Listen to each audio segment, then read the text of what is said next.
Oi, pessoal, tudo bem com vocês? A paz do Senhor Jesus. É motivo de muita alegria estar aqui para a gente dar continuidade ao nosso estudo. Hoje nós estaremos fazendo o livro de Mateus, Evangelho segundo escreveu Mateus, capítulo 22, né? Graças a Deus até aqui nos ajudou o Senhor para que a gente possa continuar aprendendo, crescendo na presença de Deus e em conhecimento da palavra do Senhor sobre as nossas vidas, né? Então, o capítulo 22 de Mateus hoje vai falar sobre a parábola das bodas. Lembre que sempre que fala parábolas é porque é uma história que pode ser verdadeira ou não, mas que não dá nome às pessoas. Dá-se só títulos, o rei, o casamento, mas não dá nomes, tá? Então, toda vez que Jesus colocar uma parábola, essa parábola não pode ter nomes, tá? Então, só vai ter como você identificar quais são as pessoas, mas nomes não tem. Quando Jesus dá nome, não é parábola, tá? E Jesus vai falar aqui da parábola do casamento, parábola das bodas, né? O que é boda? É um casamento. E essa parábola que Jesus vai fazer, ele está se referindo ao casamento da noiva, igreja, com Cristo Jesus. Esse casamento vai acontecer no arrebatamento da igreja, né? Então, as bodas, que é o casamento, vai acontecer entre a igreja, que é a noiva de Cristo, com Jesus Cristo, e esse casamento vai acontecer no arrebatamento, tá? Então, já para dar essa ilustração aí, para você saber qual é o contexto dessa parábola das bodas, ou parábola do casamento, né? A festa de casamento.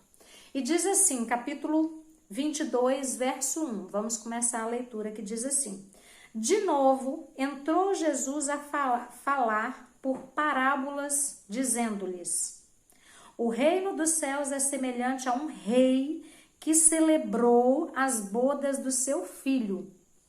Aqui é o segundo dia de Jesus ali em Jerusalém, né? Lembra que no capítulo anterior Jesus Cristo estava ali. Então, continua Jesus Cristo no segundo dia, ali em Jerusalém, ensinando. E ele fala assim: o reino do céu é semelhante a um rei que celebrou a boda ou o casamento do seu filho. Então, celebrou o casamento do seu filho. Quem é o filho de Deus? É o príncipe da paz. É Jesus Cristo. Então, lembra que o rei é Deus, o filho é Jesus e a noiva é a igreja. E o casamento vai ser no arrebatamento, onde Deus recolhe a sua noiva, onde Jesus recolhe a sua noiva, a sua igreja, lavada, remida, adornada como noiva, e se encontra com ela no céu para fazer essa união, esse casamento, tá? Então Jesus diz: o reino do céu é semelhante a um rei que celebrou a boda do seu filho. Então enviou os seus servos a chamar os convidados para as bodas, mas estes não quiseram vir. Os convidados aqui referidos representam os judeus que tinham sido escolhidos por Deus para ser o seu povo. Mas os convidados mostraram que não mereciam a festa, não mereciam estar ali. E por isso outros convidados foram convidados para entrar. A palavra do Senhor nos diz que eles não quiseram. A decisão de aceitar andar com Deus é de cada pessoa. É por isso que nós temos o livre arbítrio. E é por isso que nós temos que decidir andar com Deus, servir a Deus, caminhar com Deus. Então a palavra do Senhor no verso 3 diz que eles não quiseram vir. Então, a decisão de andar com Deus, de servir a Deus, de estar na presença de Deus, é uma decisão minha e sua que tem que ser tomada diariamente, tá? Eu sempre falo isso. Servir a Deus é uma decisão que nós temos que tomar diariamente e constantemente na nossa vida. Verso 4 diz assim: enviou ainda outros servos com essa ordem. O rei enviou outros servos quando mandou os primeiros. E esses primeiros não conseguiram fazer com que esses convidados viessem. Deus, o rei, mandou outros servos mais importantes para poder estar ali chamando o povo ao banquete. Verso 4. Enviou ainda outros servos com esta ordem: dizei aos convidados: eis que já preparei o meu banquete, os meus bois e cevados já foram abatidos e tudo está pronto, vinde para as bodas. O rei aqui está dizendo que ele preparou um banquete com bezerros e boi gordo, que já estava tudo preparado, que já estava tudo ali certo, já estavam assando, já estavam com tudo pronto, que era para eles virem para a festa. Era um banquete, era algo excelente que o rei tinha preparado para comemorar ali esse grande casamento, essa união entre duas pessoas que se amam. E aí ele fez com excelência e mandou outros servos buscarem. E ele diz que já está tudo pronto. Aí ele diz: venha para as bodas ou venha para o casamento. E o verso 5 diz assim: eles, porém, não se importaram e se foram, um para o seu campo, outro para o seu negócio. Então eles foram fazer a vontade deles, eles foram resolver aquilo que eles queriam resolver. Eles não deram importância para o rei, nem para o casamento, nem para nada daquilo que o rei estava preparando, né? Verso 6. E outras pessoas que foram convidadas agarraram os servos do rei e os maltrataram e mataram. Aqui o rei está se referindo, Jesus está se referindo aos profetas, aos juízes, aos reis, aqueles que foram levantados ao longo do tempo para poder trazer o povo para a presença de Deus, mas eles não quiseram e muitos eles mataram, né? Jesus está dizendo. Verso 7, o rei ficou irado. A palavra diz que Deus, ele ficou irado. Ele ficou irado. Então o rei ficou irado e enviou as suas tropas e exterminou aqueles assassinos e lhes incendiou a cidade. Aqui está dizendo que Deus, ele ficou irado, indignado, quando aquelas pessoas que deveriam estar no casamento, aquelas pessoas que foram separadas, escolhidas pelo Senhor para estar ali, elas não quiseram e elas fizeram todas essas maldades. Então, o rei é Deus, o filho é Jesus Cristo. Deus ficou irado e ele enviou, o rei enviou tropas, soldados de guerra. Isso fala de juízo, isso fala de castigo, daquilo que Deus vai trazer para aqueles que rejeitarem o sacrifício de Jesus, o sacrifício do próprio Deus.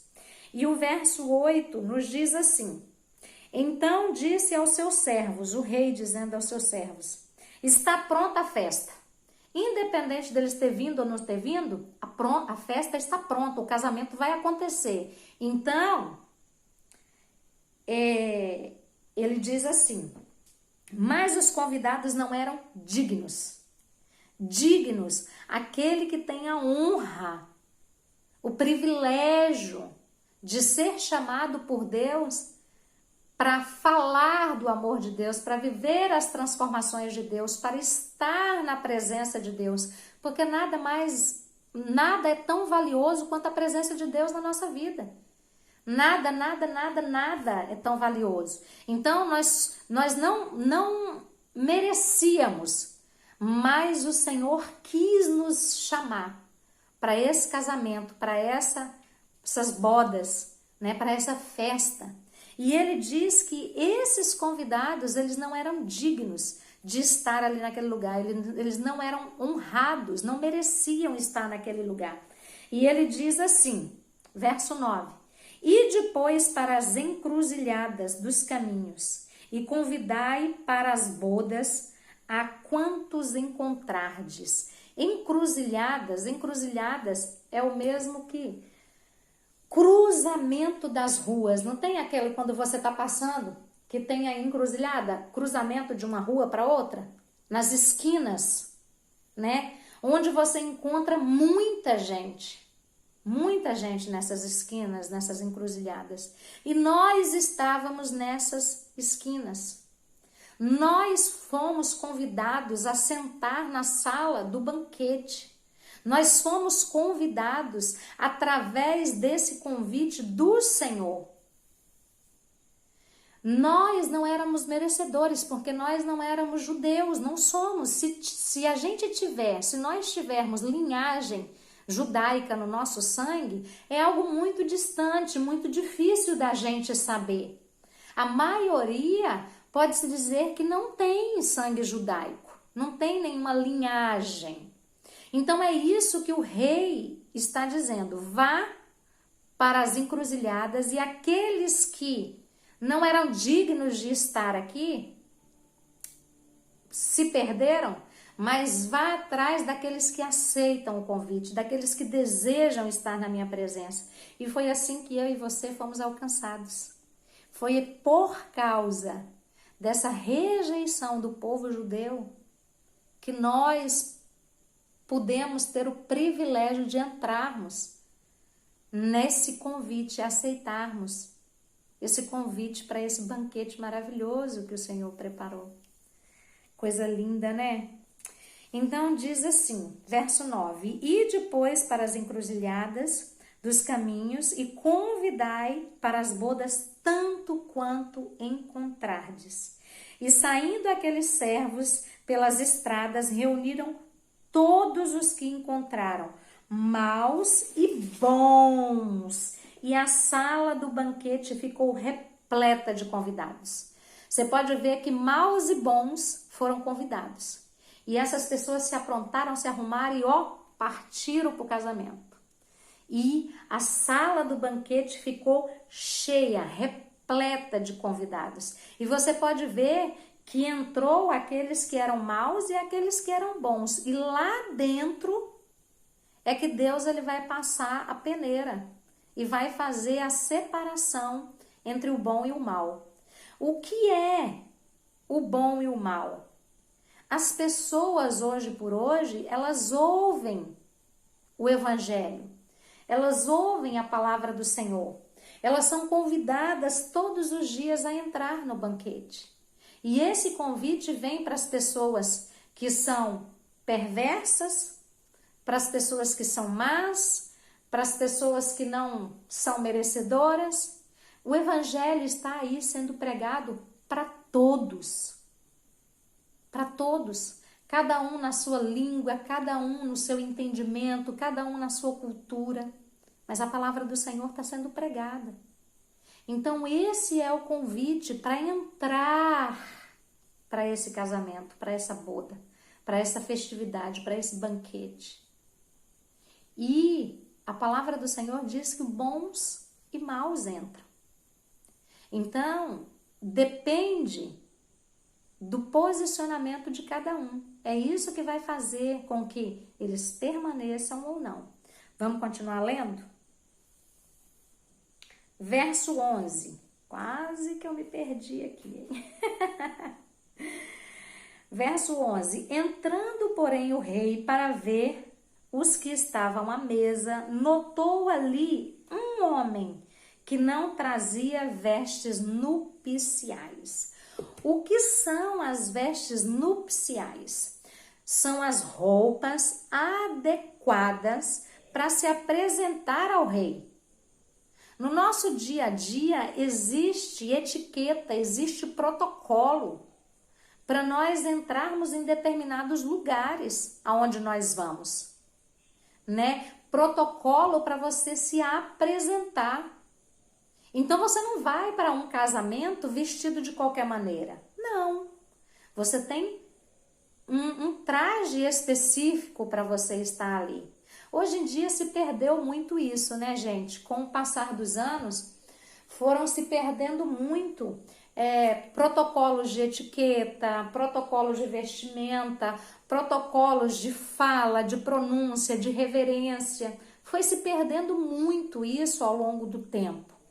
Mas nesse contexto aqui que Jesus está apresentando essa parábola, tinha sim uma regra, uma etiqueta, um protocolo a ser seguido.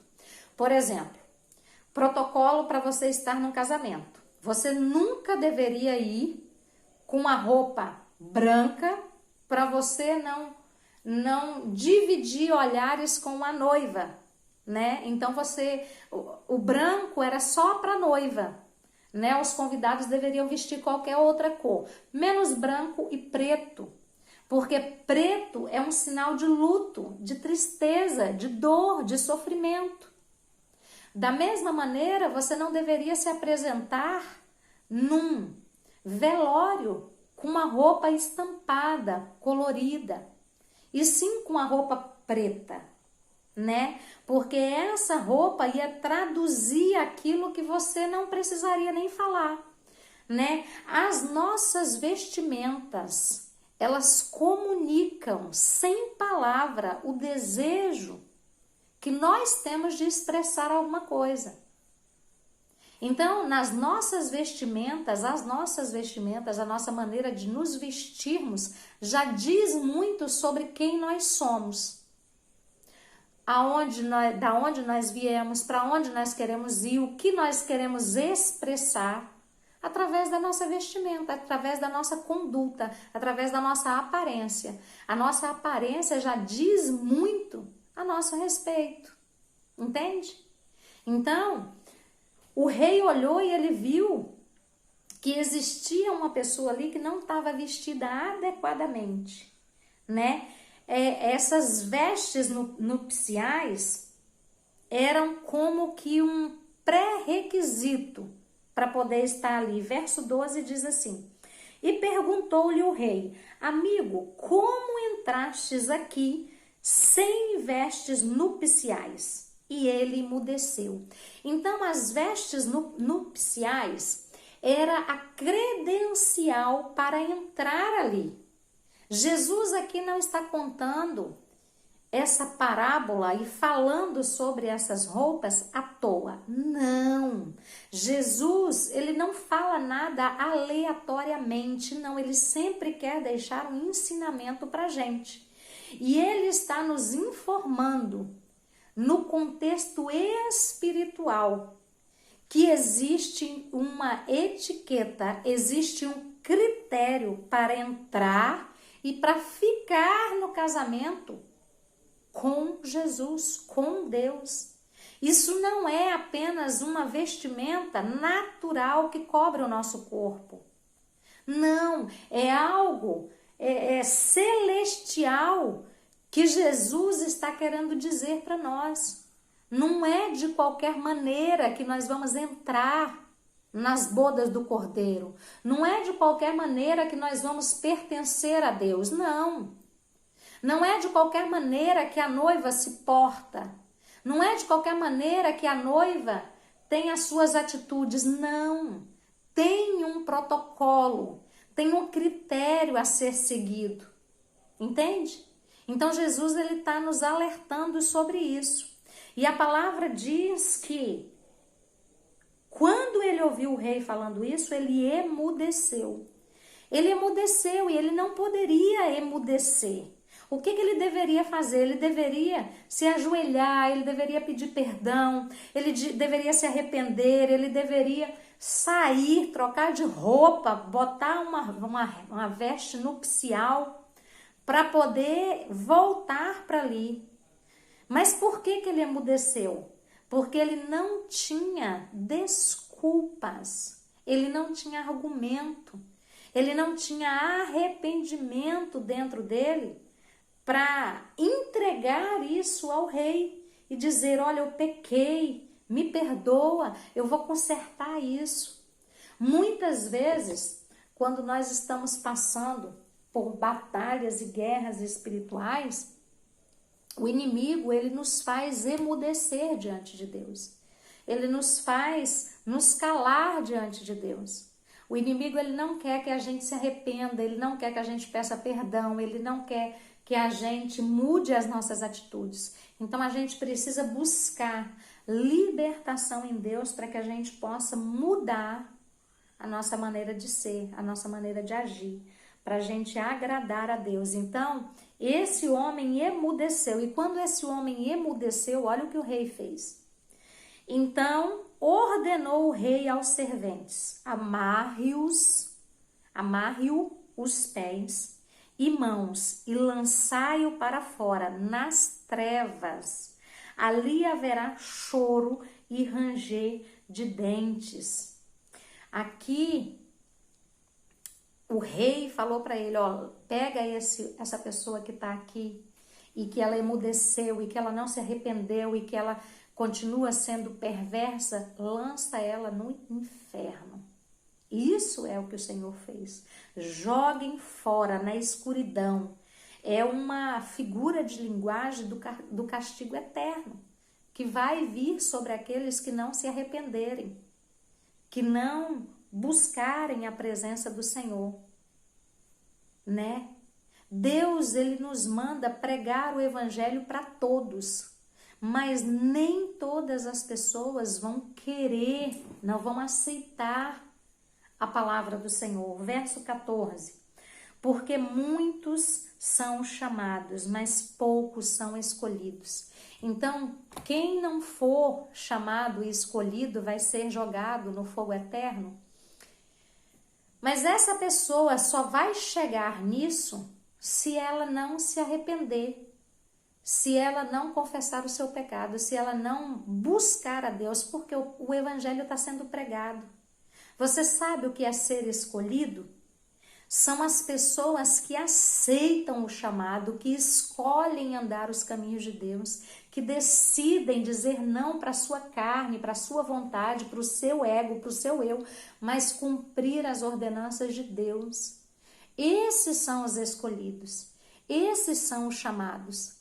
Porque muitas pessoas sabem que tem um chamado de Deus, sabem que Deus a capacitou para fazer algo, mas às vezes por causa da preguiça, às vezes por causa do medo, às vezes por causa da incerteza, às vezes até mesmo por causa das coisas do dia a dia. Ela fala assim, não, mas eu não tenho tempo para isso, não, eu não tenho tempo para aquilo, eu não tenho tempo para aquilo outro, não, eu não tenho tempo para fazer vídeo para alguém, eu não tenho tempo para mandar áudio para ninguém, não, eu não tenho tempo para falar do amor de Deus para ninguém. Se eu entrar na rua e tiver todo mundo ali, aí sim eu falo, mas caso contrário, não. Então essas pessoas estão deixando aquilo que é importante. Lembra quando a gente viu lá no verso 3 que eles não acharam importante e eles não quiseram? Então, isso é que é ser chamado, isso é que é ser escolhido. É a decisão que nós tomamos de servir e seguir a Deus.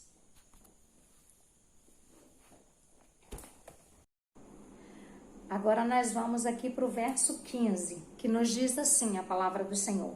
Então, retirando-se os fariseus, consultaram entre si como o surpreenderiam em alguma palavra. Então, eles estavam tentando fazer com que Jesus caísse na provocação deles. Eles estavam tentando achar um motivo ou uma passagem para poder fazer Jesus errar. E diz assim, verso 16: enviaram-lhes discípulos juntamente com os herodianos para dizer-lhes: mestre, sabemos que és verdadeiro e que ensinas o caminho de Deus de acordo com a verdade, sem te importares com quem quer que seja, porque não olhais a aparência dos homens. Esses herodianos aqui eram do partido de Herodes, né? E eles estavam ali junto com os judeus, junto com os discípulos dos fariseus para poder terem uma informação do Senhor, para de alguma forma provar Jesus, trazer Jesus à prova, experimentar Jesus. É isso que Jesus vai falar aqui. Verso 17. Dizei-nos, pois, que te parece? É lícito pagar tributo a César ou não? Jesus, porém, conhecia-lhes a malícia, respondeu: por que me experimentais, hipócritas? Então, esses homens vieram e eles estavam querendo experimentar Jesus. E Jesus fala para eles: por que vocês estão querendo me experimentar? Jesus conseguiu identificar neles malícia. Se Jesus dissesse que os judeus não deveriam pagar impostos ao imperador romano, as autoridades romanas iam prender Jesus.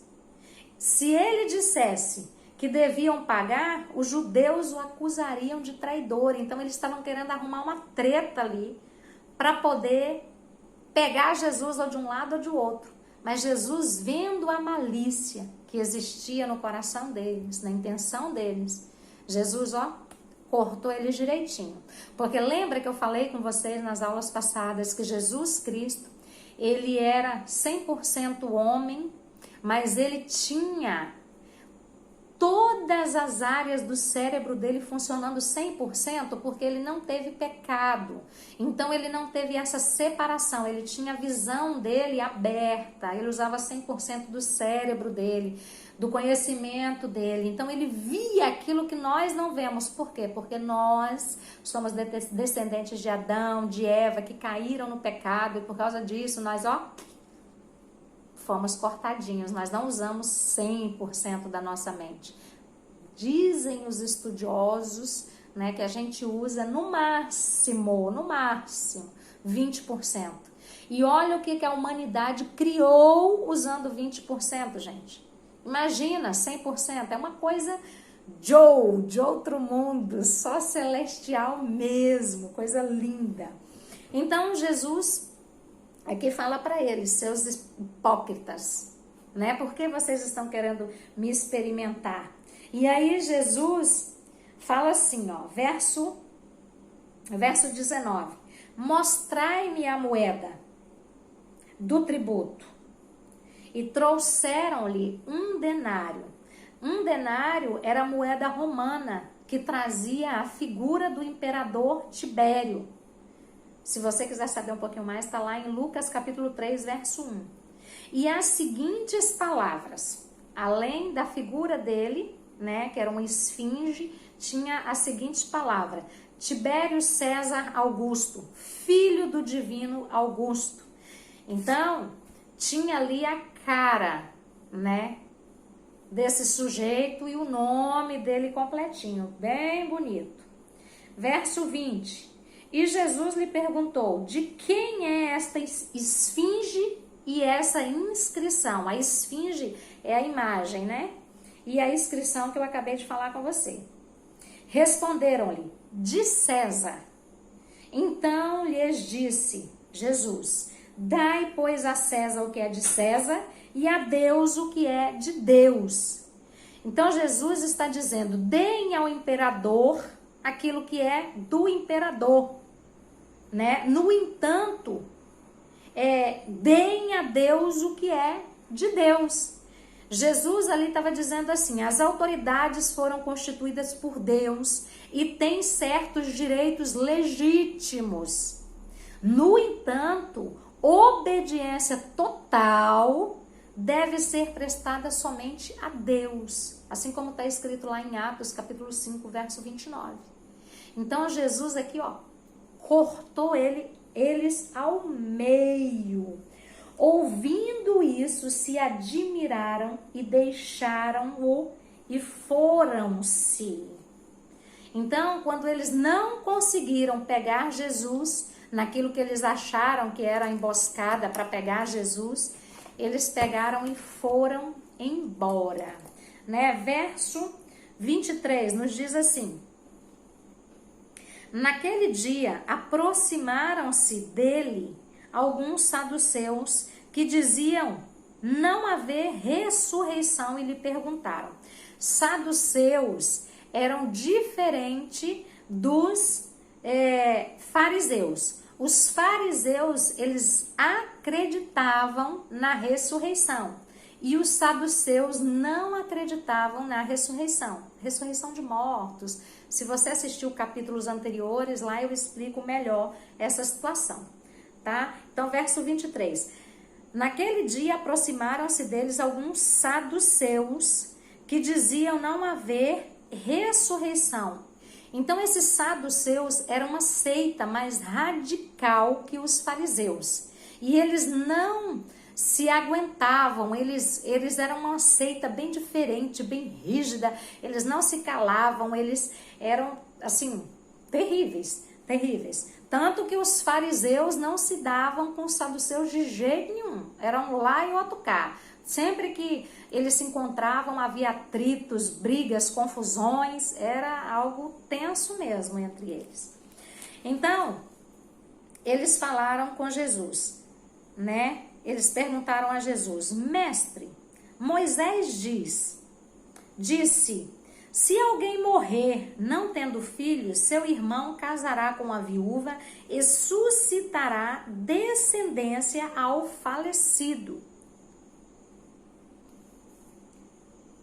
Ora, havia entre nós 7 irmãos. Olha só que continha que eles estão fazendo. Haviam entre eles 7 irmãos, eles estão dizendo. Ai, me perdi. Vamos voltar aqui para o verso 24. Mestre, Moisés disse, se alguém morrer não tendo filhos, seu irmão casará com a viúva e suscitará descendência ao falecido. Verso 25. Ora, havia entre nós 7 irmãos. O primeiro, tendo casado, morreu e não tendo descendência, deixou sua mulher a seu irmão. O mesmo sucedeu com o segundo, com o terceiro, até o 7º. Depois de todos eles morreu também a mulher. Portanto, na ressurreição, de qual dos 7 ela será esposa? Porque todos a desposaram. Eles aqui, os saduceus, contam uma história que eles mesmos inventaram. Eles queriam mostrar que a ideia de ressuscitar e voltar a viver uma vida como a que temos agora é absurda. E a resposta de Jesus mostra que eles não entendiam o que eles queriam dizer sobre ressuscitar. Eles estavam provando Jesus naquilo que era a malícia deles. Eles falaram assim, ó, nós temos aqui 7 homens. E na lei de Moisés, quando um homem se casa com uma mulher e ele morre antes de deixar filhos com ela, o irmão mais velho dele tem que casar com essa mulher, ter relações com ela, e o primeiro filho que ele e essa mulher tiver não vai ser desse atual marido, vai ser do marido que morreu. Geneticamente, estudiosos já comprovaram que em toda relação sexual, homem e mulher, eles trocam geneticamente alguns materiais genéticos. Então, mesmo quando você fica 1 mês, 2 meses, 3 meses sem ter relações sexuais com aquela pessoa, dentro da mulher, dentro da fêmea, que isso não é só mulher, tá? É animais também. Na fêmea, ela guarda material genético do parceiro sexual que ela teve antes. Então, por isso que na lei de Moisés dava para... O homem morreu, a mulher casava com seu irmão, ele tinha relações com ela e o primeiro filho vinha geneticamente com material genético do irmão. Por isso que ele era considerado ainda filho do irmão que morreu e não desse atual agora. E por isso a linhagem do morto continuava. É muito interessante, né? Como que Deus faz as coisas e às vezes a gente não tem dimensão daquilo que Deus deixou em nós. E que a Bíblia ela vai revelando e que hoje, passado mais de 2000 anos, os estudiosos, eles estão comprovando essas coisas que a Bíblia já conta, ó, há muito, muito, muito tempo. São coisas sérias, né, gente? Então, esses saduceus, eles vieram e contaram uma historinha para Jesus. Olha, tinha uma mulher e tinha 7 irmãos. Então, esses 7 irmãos, do mais velho ao mais novo, casou com essa mulher. Todos eles tiveram relação com ela, ficaram casados com ela algum tempo. E ela não teve filho de nenhum. Os 7 caras morreram e passado algum tempo ela também morreu. Então, nos explica, quando chegarmos no céu, como vai ser essa mulher que já foi esposa de 7 homens, que teve relações com 7 homens, da mesma família, quem vai ser o marido dela? E Jesus olhou para eles e falou assim, vocês não entendem nada, nada daquilo que está por vir. É como se vocês não lessem as Escrituras Sagradas e não aceitassem aquilo que Deus deixou escrito na palavra do Senhor. Verso 29, Jesus responde, respondeu-lhe Jesus, errais não conhecendo as Escrituras nem o poder de Deus. Verso 30, porque na ressurreição nem casam, nem se dão em casamento, são porém como os anjos no céu. Então, quando nós morrermos, nós estaremos numa dimensão onde não teremos desejos carnais. Nós não teremos esse corpo físico, cheio de corrupção, cheio de desejos, cheio de mazela. Nós não teremos esse corpo. É outro nível, é outra dimensão. Nós vamos ter o corpo celestial, um corpo incorruptível. Então, se você quer casar, se você quer fazer amor, se você quer ter filhos, a hora é agora. É aqui, na terra, tá? Porque no céu não vai ter esse negócio, não. Lá não vai ter casamento, lá não vai ter conjunção carnal, lá não. Lá vai ser pureza, santidade, bem-estar, vida eterna. Vai ser assim maravilhoso, num corpo glorioso, com o Senhor Jesus, tá? Então, se você tem plano de casar, ter filhos, é agora. A hora é agora, porque lá não vai ter essas coisas, não. Verso 31. E quanto à ressurreição dos mortos, não tendes lido o que Deus vos declarou? Eu sou o Deus de Abraão, o Deus de Isaque e o Deus de Jacó. Ele não é Deus dos mortos, e sim dos vivos. Jesus aqui está declarando que Deus disse, eu sou o Deus de Abraão. Jesus cita Êxodo, capítulo 3, verso 6, um texto que também os saduceus aceitavam como parte da Bíblia, porque os saduceus, os fariseus, eles não aceitam toda a Bíblia como a gente aceita. Jesus lembra que Abraão, que Isaque, que Jacó estão vivos. Aonde? No céu com Deus. Se não estivessem vivos, Deus não poderia ter dito, eu sou o Deus deles. Entende? Porque Deus continua sendo Deus daqueles que viveram há trilhões de anos atrás. Desde que a Bíblia foi escrita, desde Adão e Eva, Deus continua sendo Deus de todos. Porque Deus, ele não é um Deus de mortos, ele é um Deus de vivos. Glória a Jesus. Glória a Jesus. Verso 33. Ouvindo isso, as multidões se maravilhavam da sua doutrina. Maravilhoso o que o Senhor faz. Então os fariseus, sabendo que fizera calar os saduceus, reuniram-se em conselho. Gente, imagina, os fariseus que eram inimigos dos saduceus e achavam os saduceus um porre, que ninguém conseguia calar eles, ninguém conseguia fazer eles parar com a falação deles. Então os fariseus, eles ficaram abismados, eles ficaram espantados de saber que Jesus tinha feito calar aquela raça terrível dos saduceus. Então os fariseus ali, eles já se reuniram rapidinho em conselho. Para quê? Vamos ver? Verso 35.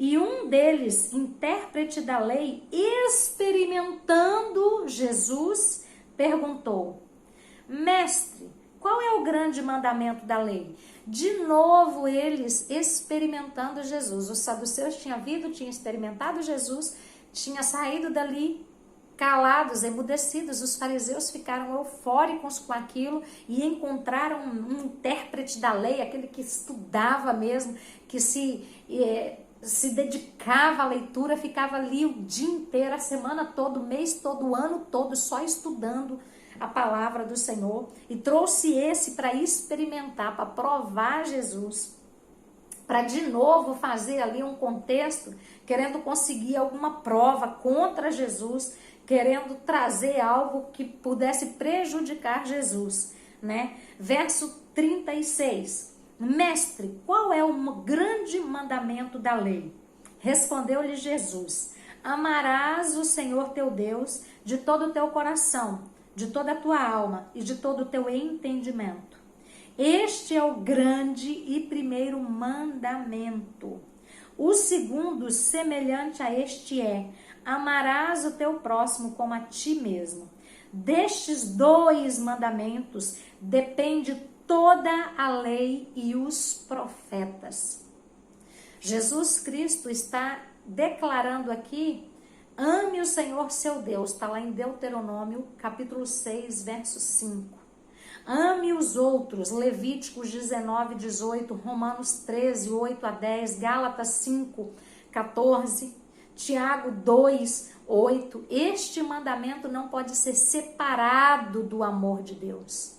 O mandamento de amar os outros como a si mesmo não pode ser separado, não pode ser difundido. Então, amar a Deus acima de todas as coisas e de tudo que você tem, tudo que você deseja, o seu primeiro amor tem que ser para Deus e para ninguém mais, em lugar nenhum mais da sua vida.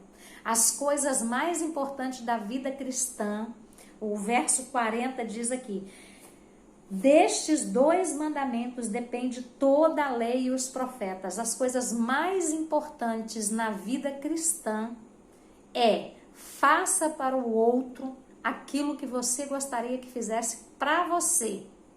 Você não consegue amar ninguém se você não se amar primeiro. Se você não se proteger, se você não se valorizar, se você não se cuidar.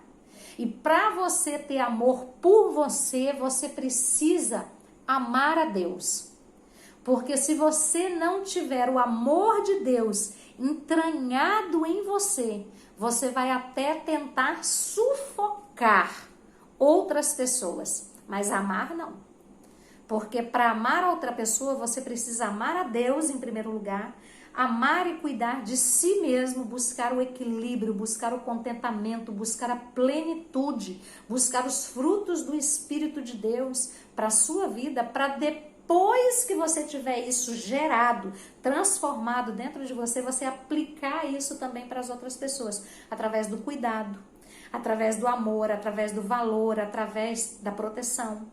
Não é só dizer que ama, é mostrar em atitudes que verdadeiramente aquele amor vem de Deus. E aquele amor gera. Porque quando a gente ama, gente, a gente gera.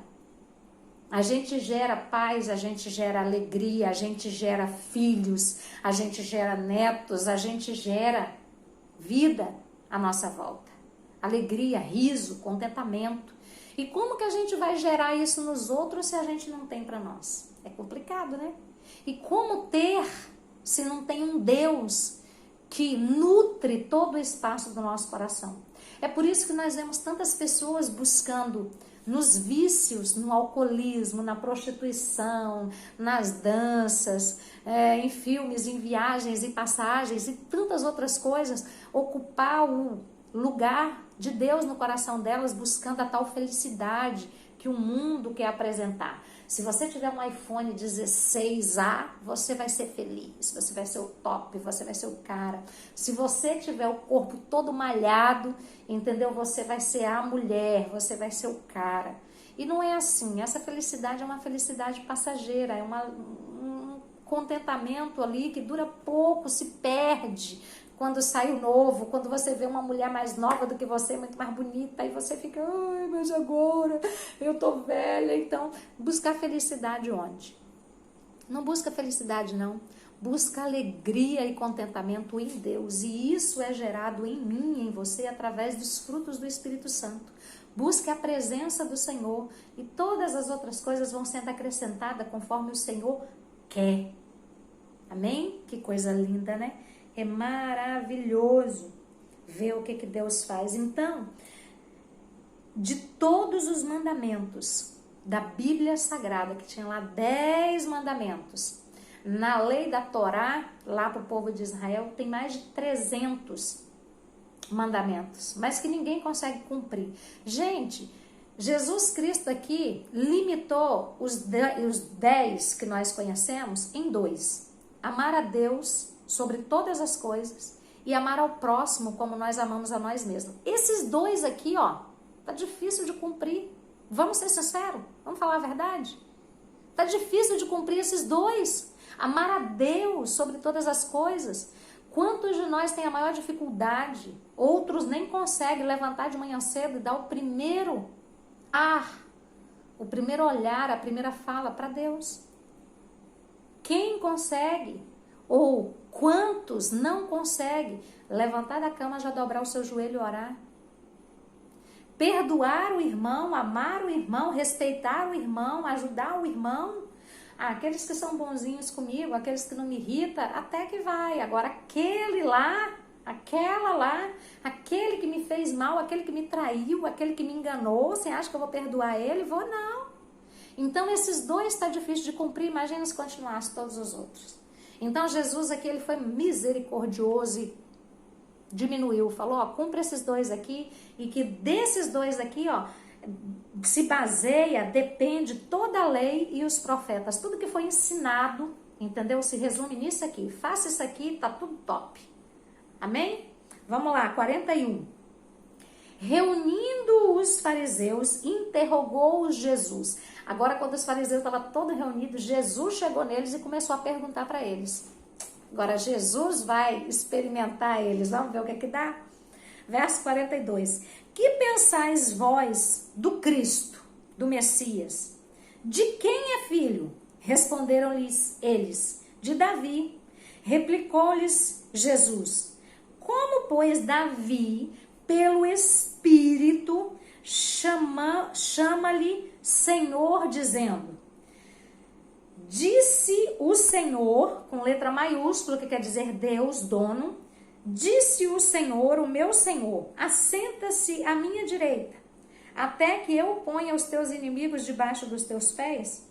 Se Davi, pois, lhe chama Senhor, como ele é seu filho?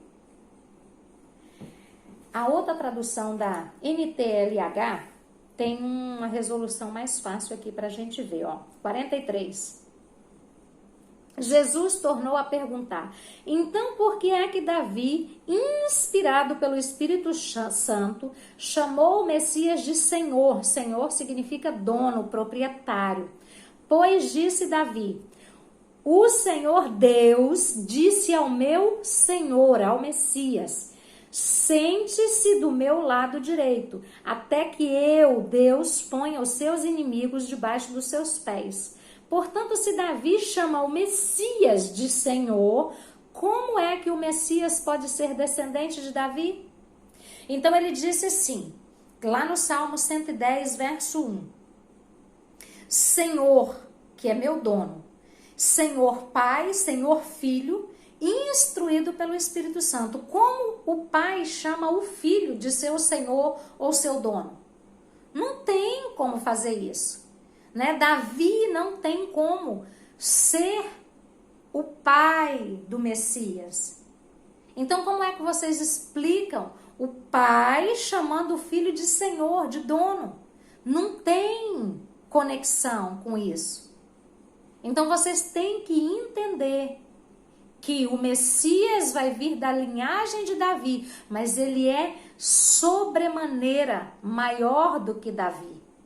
E o verso 46 diz assim: ninguém podia responder mais nada, e daquele dia em diante não tiveram coragem de lhe fazer mais perguntas. Jesus calou a boca dos saduceus e calou a boca dos fariseus, calou a boca de todos, porque eles pegam as passagens e usavam como bem lhes parecia.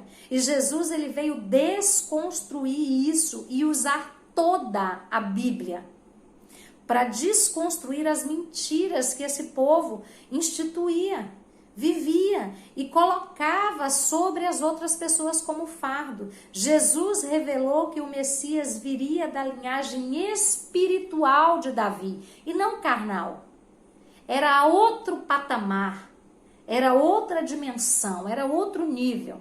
Viria da linhagem espiritual por causa da promessa, mas não da carnal e humana, como aquele povo estava ali querendo dizer. E assim, glória a Jesus, nós conseguimos findar o capítulo 22 do Evangelho segundo escreveu Mateus. Que o Senhor te abençoe grandemente, que nós estejamos aqui reunidos para continuar orando, aprendendo mais da palavra do Senhor Jesus. Que Deus te abençoe, um grande abraço e até o próximo estudo, se Deus quiser.